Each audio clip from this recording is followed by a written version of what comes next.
Friends, DMV academy classes में आप सभी का स्वागत है। आज मैं फिर दोबारा से आपके सामने संस्कृत भाषा शिक्षण के कुछ प्रश्न लेकर आई हूँ, जिसमें पहला प्रश्न है गंभीरम श्रवणम नाम श्रवणम। गंभीर श्रवण श्रवण होता है तो कैसा है?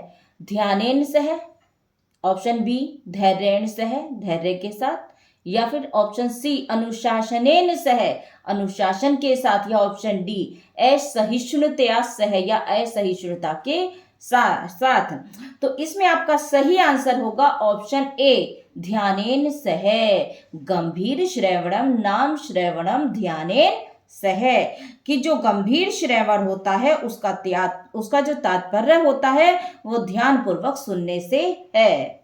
नेक्स्ट क्वेश्चन, सप्तम कक्षायाः शिक्षकः चाक्षुष विद्यार्थिनां कृते यूट्यूब इत्यतः दृश्य श्रव्य सामग्रीणां, श्राविक विद्यार्थिनां कृते ध्वनि मुद्रित सामग्रीणां तथा च गति संवेदनशील विद्यार्थिनां कृते आदान प्रदानात्मक क्रीडानात्मक उपयोगं करोति एवं सर्वम इत्यस्य शिक्षकः उपयोगं करोति, कि सातवीं कक्षा का जो शिक्षक है वो चाक्षुष विद्यार्थियों के लिए यूट्यूब इत्यादि दृश्य श्रव्य सामग्री का प्रयोग करता है।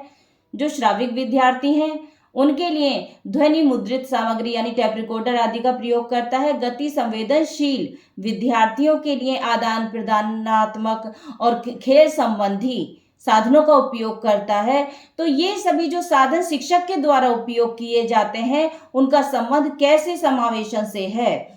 ऑप्शन ए छात्राणां व्यक्तिगतानां भाषिक वैषम्याणां समावेशनार्थम, ऑप्शन बी व्यक्तिकानां अधिगम शैलीनां समावेशनार्थम, या फिर ऑप्शन सी व्यक्तिकानां अधिगम दुर्बलतानां समावेशनार्थम, या फिर ऑप्शन डी व्यक्तिकानां विश्वसनीय सामग्रीणां समावेशनार्थम।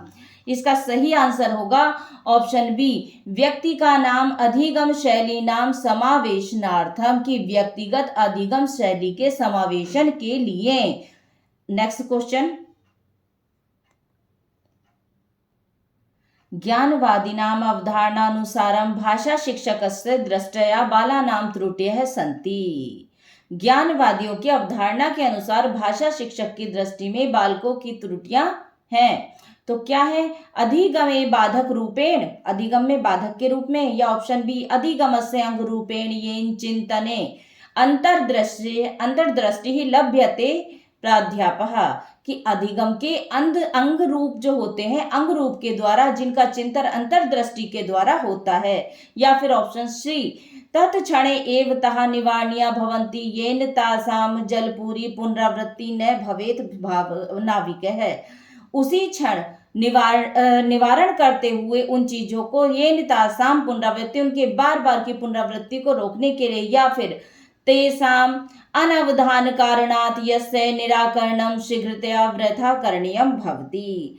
इन सभी में आपका ऑप्शन सही होगा बी अधिगमस्य अंग रूपेण येन चिंतने अंतर्दृष्टि लभ्यते प्राध्यापः।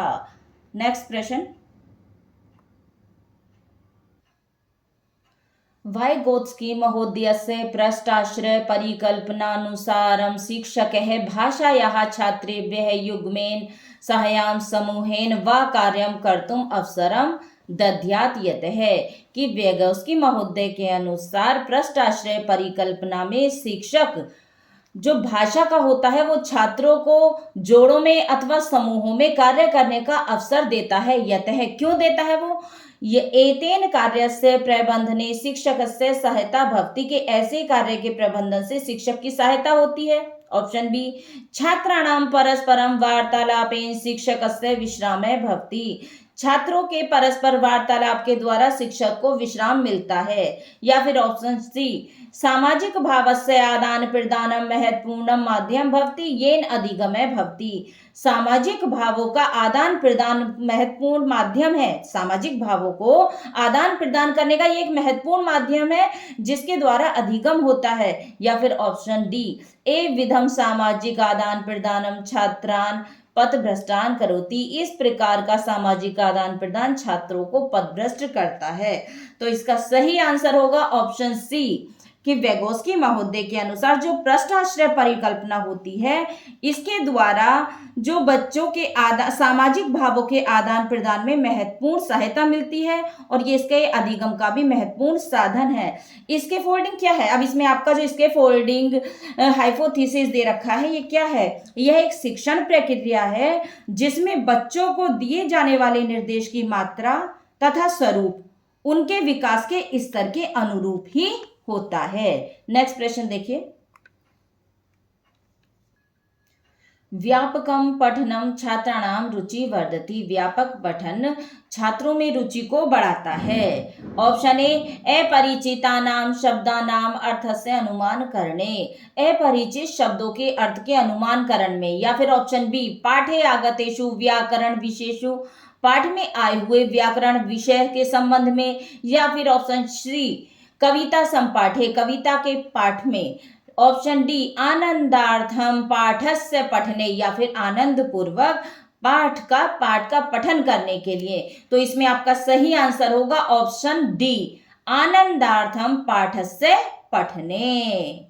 नेक्स्ट प्रश्न। प्रभावी रूपेण बाला लेखनस्य अधिगमनम करिष्यति। कि बालिका प्रभावी रूप से लेखन कौशल का अधिगम किस समय कर पाएंगी? यदा जब लेख्यम। ऑप्शन ए लेख्यम छात्राः शिक्षकात् आज्ञापनेन स्वीकुर्वन्ति। कि जो लेखन होगा, जो लेखन कार्य है, वो छात्रों का शिक्षक के आज्ञा के अनुसार होगा। या फिर ऑप्शन बी लेख्यम छात्राणाम संदर्भानुकूलम सार्थकम च भवति। जो लेख होगा वो छात्रों के संदर्भ के अनुकूल और सार्थक होगा। या फिर ऑप्शन सी शिक्षकस्य संदर्भानुकूलम संस्कृति परकम च लेख्यम भवति। या फिर शिक्षक का संदर्भ के अनुकूल संस्कृति परक लेख होगा। या फिर ऑप्शन डी कथित ध्वनि लिखित रूप से संबंध लेखे अस्ति। कथित ध्वनि का लिखित रूप से संबंध ही लेखन है। तो आपका इसमें सही आंसर होगा ऑप्शन बी लेख्यम छात्राणाम संदर्भानुकूलम सार्थकम च भवति। कि किस समय बालिकाओं का लेखन अधिगम अच्छा होगा, लेखन कौशल बढ़िया होगा? वो उस समय होगा जब शिक्षक जो लेखन सामग्री होगी वो छात्रों के संदर्भ के अनुकूल और सार्थक होगी। नेक्स्ट प्रश्न। अधोलिखितेषु किम परिणामो उपागमस्य प्रतिफलम नास्ति। नीचे लिखे गए में से कौन सा परिणाम उपागम का प्रतिफल नहीं है? नास्ति नहीं है। तो यानी 3 ऑप्शन सही है, एक गलत है। तो इसी को ध्यान में रखकर आपको जवाब देना है। एतत् अत्यंतम शिक्षक केंद्रितम अस्ति। यह अत्यंत शिक्षक केंद्रित होता है। ऑप्शन बी एतर व्यवहारवाद्योपागम आधारितम अस्ति। यह व्यवहारवाद के उपागम पर आधारित होता है। या फिर ऑप्शन सी एतस्य लक्ष्यम अंतिम प्रस्तुत्योपरि अस्ति। यह लक्ष्य अंतिम प्रस्तुति के ऊपर होता है। या फिर ऑप्शन डी एतस्य लक्ष्यम विचाराणाम उत्पत्तौ अस्ति। यह लक्ष्य विचारों की उत्पत्ति से संबंधित है। तो इसमें आपका सही आंसर होगा ऑप्शन डी कि एतस्य लक्ष्यम विचाराणाम उत्पत्तो अस्ति। इसके साथ इसका कोई संबंध नहीं है। नेक्स्ट प्रश्न। प्रक्रियोपागम अनुसारम निम्नलिखितेषु कस्य उपयोगः लेखन कार्यस्य आरंभ काले शिक्षकेन न क्रियते। प्रक्रिया उपागम के अनुसार निम्नलिखित में से किसका उपयोग लेखन कार्य के आरंभिक काल में शिक्षक के द्वारा नहीं किया जाता है? तो क्या नहीं किया जाता? ए ऑप्शन विचार मंथनम, बी ऑप्शन टिप्पणी लेखनम, सी ऑप्शन प्रारूप लेखनम, या फिर डी ऑप्शन संशोधनम। तो किसके द्वारा नहीं किया जाता है? इसमें आपका सही ऑप्शन है ऑप्शन बी टिप्पणी लेखनम। ऑप्शन बी आपका सही आंसर होगा टिप्पणी लेखनम। अब आप नेक्स्ट क्वेश्चन देखिए।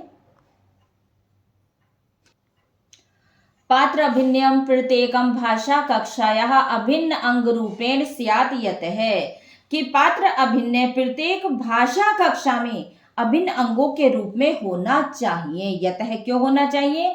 ए ऑप्शन मुक्त रूपेण छात्राः गल्प करणे समर्थः भविष्यन्ति, कि मुक्त रूप से छात्र अपनी बातचीत करने में समर्थ हो जाएंगे, या फिर ऑप्शन बी एतत् कक्षायाः प्रबंधने प्रभावी साधनम् अस्ति, कि यह कक्षा के प्रबंधन में एक प्रभावी साधन है, या फिर ऑप्शन सी एतेन छात्राः कथां कंठस्थीकर्तुं समर्थः भवन्ति, इसके द्वारा छात्र किसी भी कथा को कंठस्थ यानी याद करने में समर्थ होते हैं, या फिर ऑप्शन डी एतेन छात्राः सार्थक भाषा अभिव्यक्तौ समर्थः भवन्ति, कि इसके द्वारा छात्र जो होते हैं वो सार्थक यानी जो सही भाषा अभिव्यक्ति है उसको कहने में अपनी सही भाषा को अभिव्यक्त करने में समर्थ होते हैं। तो इसमें आपका सही ऑप्शन है ऑप्शन डी, कि एतेन छात्राः सार्थक भाषा अभिव्यक्तौ समर्था भवन्ति।